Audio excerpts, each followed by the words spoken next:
आज जिल्ह्यामध्ये कुठलीही गोष्ट घडली म्हणजे मी अशी परिस्थितीमध्ये आहे की कुठल्याही प्रकारे काही जरी घडलं तरी न कळत माझं नाव त्यामध्ये टाकलं जातं. कोणाचा खून झाला तरी मीच दोषी, खून झाल्यावर कारवाई झाली तरी मीच दोषी, रस्त्यामध्ये खड्डे पडले तरी मीच दोषी. नगर मनमाडच्या बाबतीत मी माझी स्पष्ट भूमिका मांडतो की आज नगर मनमाडचं काम होत असताना कोल्हारच्या पुलाच्या एका बाजूला रस्ता झालेला आहे आणि कोल्हारच्या पुलाच्या दुसऱ्या बाजूला रस्ता झालेला आहे. ठेकेदार तोच आहे, मटेरियल तेच आहे, खडी तीच आहे. मग असं काय घडलं की पुलाच्या पलीकडं 55 किलोमीटर मध्ये एकही खड्डा पडत नाही आणि इकडे मात्र रस्ता पूर्ण धसलेला आहे. याचा विचार आपण करणं आवश्यक आहे. कारण की तिथं त्या ठेकेदाराला पूर्णपणे संरक्षण मिळालं. त्या ठेकेदाराच्या चर्चेनुसार खरं जबाबदारी त्याची आहे रोड डायव्हर्जन करण्याची, पण आपली नैतिक जबाबदारी समजून चालू कामामध्ये गाड्या त्या रस्त्यावर चालू दिल्या नाही गेल्या आणि म्हणून त्या रस्त्यावर एक खड्डा पडलं नाही. मात्र इथं जेव्हा खडी टाकली गेली, ट्रॅफिक जॅमच्या नावाखाली कोणीही येऊन तो रस्ता उघडला आणि त्याच्यावर गाड्या चालल्या. जे ब्रिज तुटलेले आहेत या ब्रिजवर त्याचा क्युरिंग पिरियड 28 दिवस होता, पण 5व्या दिवशी त्याच्यावर गाड्या घालण्यात आल्या. ही वास्तविकता आहे. राहुरीच्या ट्रॅफिक जॅम मध्ये तुम्ही सगळे साक्षीदार आहात की मीच एकटा बसून ती ट्रॅफिक जॅम काढत होतो. ते लोक कुठे होते जे आज व्हिडिओच्या माध्यमातून नगर मनमाडची अवस्था दाखवण्याला ज्यांना वेळ आहे, आज ज्यांना आंदोलनासाठी रस्त्यावर यायला वेळ आहे, जेव्हा ट्रॅफिक जॅम मध्ये लोक त्रस्त होते तेव्हा हे लोक कुठे होते? कुणी थांबायला तयार नाही. खडी टाकली, डांबर टाकलं का लगेच त्याच्यावर गाडी चालल्या. कसा रस्ता टिकणार? कॉन्ट्रॅक्टर दोषी आहे, 100% आहे. पण एक गोष्ट मी तुम्हाला आवर्जून सांगतो की जर हा कॉन्ट्रॅक्टर पळून गेला तर मग या रस्त्याला कोणीच वाली नाही. माझं काम तुम्हाला अवगत करणं आहे. मी खासदार नाही, ज्याला लोकांनी निवडून दिलं त्यांचा पत्ता नाही, कोणीच्या रस्त्याला वाली नाही. मी आवर्जून त्या राहुरीमध्ये ट्रॅफिक जॅम होऊ नये म्हणून भाऊ आपल्याला सांगू इच्छितो की या रस्त्याचं डायव्हर्जन साठी होमगार्डचा 7.5 लाख रुपये पगार मी माझ्या खिशातून दिला. बंदे राहुरीचा ट्रॅफिक जॅम होऊ नये म्हणून मी माझ्या 7.5 लाख रुपये घात. काय कारण आहे?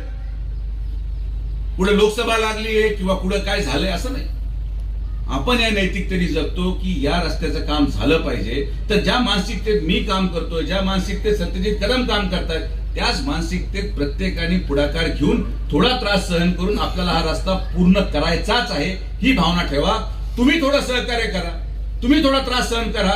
डिसेंबर एंड पर्यंत हा रस्ता मी तुम्हाला पूर्ण करून देतो हा शब्द माझा तुम्हाला.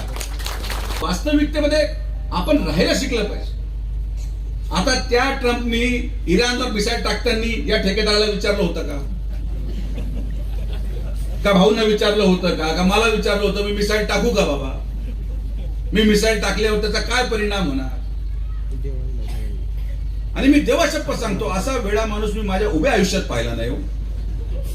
सकाळी म्हणतो बंद, संध्याकाळी परत बॉम्ब टाकून देतो, परत सकाळी पण परत म्हणतो मी आता हे केलं.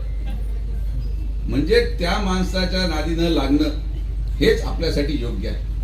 आज डांबर न मिळत असल्यामुळे भाऊ या कॉन्ट्रॅक्टरला डांबर दिल्लीहून आणावं लागतं गाडीने. जे रस्त्याची किंमत आज 5 रुपये असेल त्या किमती वाढून 2.5 पटीने किंमत वाढून त्या गोष्टीला पण मंजुरी घ्यावी लागते. हे टेक्निकल मुद्दे येतो. आणि किती लोकांशी मी भांडू, किती लोकांना मी समजून सांगू. जो त्रास तुम्हाला तो त्रास मला पण आहे. आता माझ्या मुलीच्या शिक्षणाच्या दृष्टिकोनातून माझी बायको आणि माझी मुलं नगरला राहायला गेली, मी राहतोय लोणीला. आता हा रस्ता करणं किती गरजेचं हे तर माझं म्हणून समजत नाही.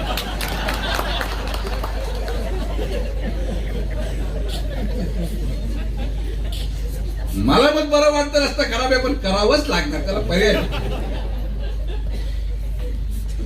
मला जावं यावं लागतं. जो त्रास तुम्हाला आहे तो त्रास मला आहे. कदाचित तुम्ही इथून निघाला तर राहुरीला थांबालो, मला रोज नगरहून येऊन जाऊन करायचं. तर जनतेच्या त्रासाला आम्ही पूर्णपणे ज्ञात आहोत, पण या त्रासाचं उत्तर आंदोलन नाही, या त्रासाचं उत्तर ठेकेदाराच्या लोकांना मारहाण करणं नाही.